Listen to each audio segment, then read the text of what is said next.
अब देखिए, भारतीय जनता पार्टी के शासनकाल में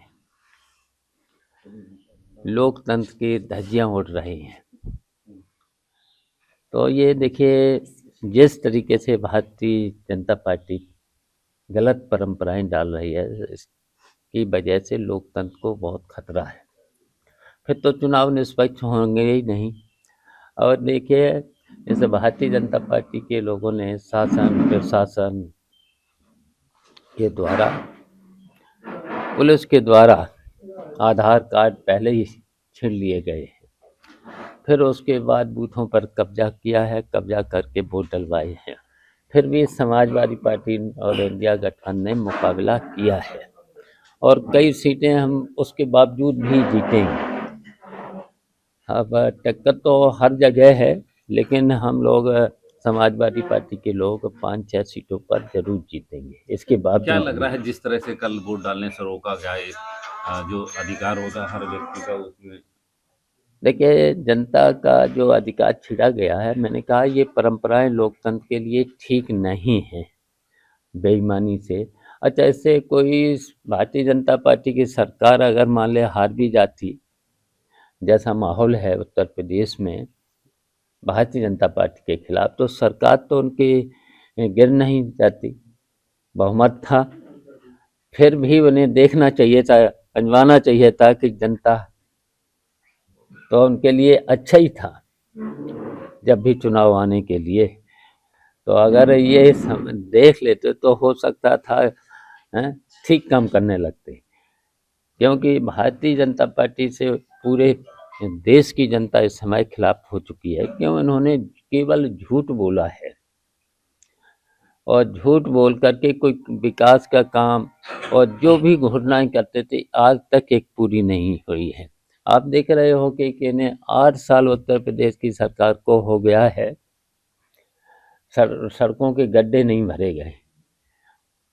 और हम लोगों के समय की सड़कें थी, आज भी उस पर गड्ढे नहीं हैं। देख लिए नैनीताल रोड, ये हमारे समय में बनी थी, मैं नहीं बनवाई थी। कल की जो परिस्थितियां आप बता रहे हैं, क्या तो फिर उसके बाद क्या सपा लूज कर रही है 9 सीटों पर? देखिए, मैंने कहा समाजवादी पार्टी इन परिस्थितियों में, जो देखिए वोट की लूट हुई है शासन प्रशासन ने किया है, उसके बावजूद भी 5-6 सीटें जरूर जीतेगी। और टक्कर तो सभी 9 सीटों पर है, कुछ सीटों पर हाथ बच सकते हैं, लेकिन हम 5-6 सीटों पर इसके बावजूद भी जब लूट हुई है प्रशासन ने, पुलिस ने, जैसे भी बिलासपुर मोग बीडीसी और कोटा डीलर से लेकर के जिस तरीके का शासन का दबाव था प्रशासन पर, तो देखिए अब जब एसएसपी वोट मांगने लगेगा, जिलाधिकारी निर्देश देगा, तो फिर लोकतंत्र बचा कहाँ? क्या ऐसे फिर तो तानाशाही है। क्या ऐसे अधिकारियों की लिस्ट भी बनाई जा रही है? हाँ, बिल्कुल सूची बनेगी, ऐसे अधिकारियों की सूची बनेगी। ऐसे बेईमानी उनको नहीं। देखिए, वो लोग संविधान की कसम खाते हैं निष्पक्ष रह के काम करेंगे, तो वो तो देखिए संविधान की अवहेलना है। बाबा साहब ने जो संविधान बना के दिया है लोकतंत्र में, लोकतंत्र की मजबूती के लिए निष्पक्ष, तो अगर निष्पक्ष नहीं रहते हैं अधिकारी लोग, तो उनके खिलाफ फिर तो आयोग को भी कार्रवाई करना चाहिए। आयोग नहीं करता है तो फिर देखिए, फिर न्यायपालिका है, न्यायपालिका भी अगर न्याय नहीं दे पाती है, फिर तो जनता ही न्याय देगी। इसमें आने के जब समय आता है तो जनता फिर फैसला कर देती है। तो क्या जब आपकी कभी सरकार आपकी देखिए फैसला तो अभी 2027 में ही हो जाएगा, 2027 में फैसला हो जाएगा। समाजवादी पार्टी उत्तर प्रदेश से भारतीय जनता पार्टी को हरा के भेजेगी। नहीं, क्या ऐसे ऐसे अधिकारियों को जो अरे हाँ नीचे भाजपा का कहना है कि वो अयोध्या का बदला जो है करल सीट से लेंगे। जी, भाजपा का कहना है कि अच्छा आ जाएगा। अब देर नहीं, अब तो 23 तारीख को रिजल्ट आ जाएगा, रिजल्ट आ जाएगा। अब का, अब तो एक दिन बीच में है। सपा काफी आगे निकल रही होती है, जैसे इंडिया गठबंधन की बात कर लें या सब 2017 की बात कर लें, हर चुनाव में लगता है कि सपा अब आ रही है, लेकिन लास्ट मोमेंट पे ऐसा क्या हो जाता है आपकी पार्टी में जो आप हमेशा लूज कर जाते हैं? देखिए, ऐसा तो कहीं नहीं होता है, जो आपने सवाल किया है ऐसा नहीं होता है। हम लोगों ने देखिए घोसी का चुनाव जीता था, हमने मैनपुरी का जीता था चुनाव, तो और देखिए फिर उसके बावजूद भी बेईमानी के साथ साथ हम लोगों ने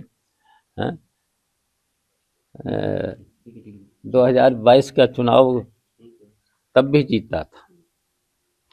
तो ऐसा तो नहीं है, लेकिन अब की बार इन्होंने देखिए झूठ बोल बोल करके जनता को गुमराह किया था। अब इनकी पोल खुल चुकी है, महंगाई, बेरोजगारी, भ्रष्टाचार रोक नहीं पा रहे खुलेआम। और देखिए भारतीय जनता पार्टी के समय में अधिकारियों पर उनका कोई कंट्रोल नहीं, पूरा पूरा का पूरा इन्हें नौकरशाही के हवाले कर दिया है। किसी भी कार्यालय में, तहसीलों से लेकर के थानों से लेकर के कोई सरकारी कार्यालय में खुलेआम रिश्वत चल रही है। और शायद भारतीय जनता पार्टी का जो बोल रहे हैं, कोई भी मंत्री ईमानदार नहीं है। अच्छा, गोरखपुर में आज ही वैकेंसी निकाली है संविदा पर तहसीलदार और नायब तहसीलदार की, क्या माना जाए सरकार की क्या अच्छा मंशा है? बताइए, जो इन्होंने वादा किया था 2000 करोड़ लोगों को हर वर्ष नौकरी का, और अब नौकरी कौन सी दे रहे हैं? आउटसोर्सिंग में 12,000 की बाद मिलता है उसको 8,000, 7,500, और 1 लाख रुपया पहले ही रिश्वत का ले लेते हैं। पहले बताओ ये नौकरी हुई? आज 8,000, 8,500 में क्या परिवार किसी का चलेगा? तो ये तो देखिए, न तो नौकरी दे रहे हैं, न कोई अपना वादा पूरा कर रहे हैं। इस सरकार को अब जनता बर्दाश्त नहीं करेगी। धन्यवाद। करेल में एक जो हत्या हुई है उसको लेकर बीजेपी सरकार लगातार निशाना साध रही है कि उसने बीजेपी को वोट देने को मना कर दिया, उसके बाद सपाइयों ने उसकी हत्या कर दी। अच्छा, उसका पता लगा लीजिए, आप भी पता लगा लीजिए, हैं? ये सब काम देखो, आप सब पता चल गया होगा। वो भी शायद दोनों पत्रकार थे जिस पे आरोप है, लड़की भी थी। तो अब वो जो चल रहा है प्रेम संबंध, इनमें जब आता है कुछ, तब ऐसे मेरी समझ में मुझे तो सूचना ये है। क्या सरकार की मंशा यही थी चुनाव को माहौल खराब करने के लिए इस तरह की चीजें लेकर आए? अब कहीं न कहीं अब सब सामने आ जाएगा। अभी क्या बता दूँ, हम तो यहाँ पर हूँ। सपा का आरोप है कि समाजवादी पार्टी के वोटरों को पोलिंग बूथ तक पहुंचने नहीं दिया बीजेपी गया। का उसके बाद आरोप है। फिर कैसे आप 4 से 5 सीट पालेंगे जब आपके वोटर ही वहां नहीं पहुंच पाया पोलिंग बूथ पे? तो मुकाबला किया है, जनता ही मुकाबला करती है, और किया है मुकाबला, और फिर आगे और मुकाबला होगा भारतीय जनता पार्टी से। सर 27 के चुनाव की पूरी क्या तैयारी है पूरी? अब तैयारियां हो जाएंगी। For exclusive and insightful videos, subscribe to our new channel ABP Live Premium.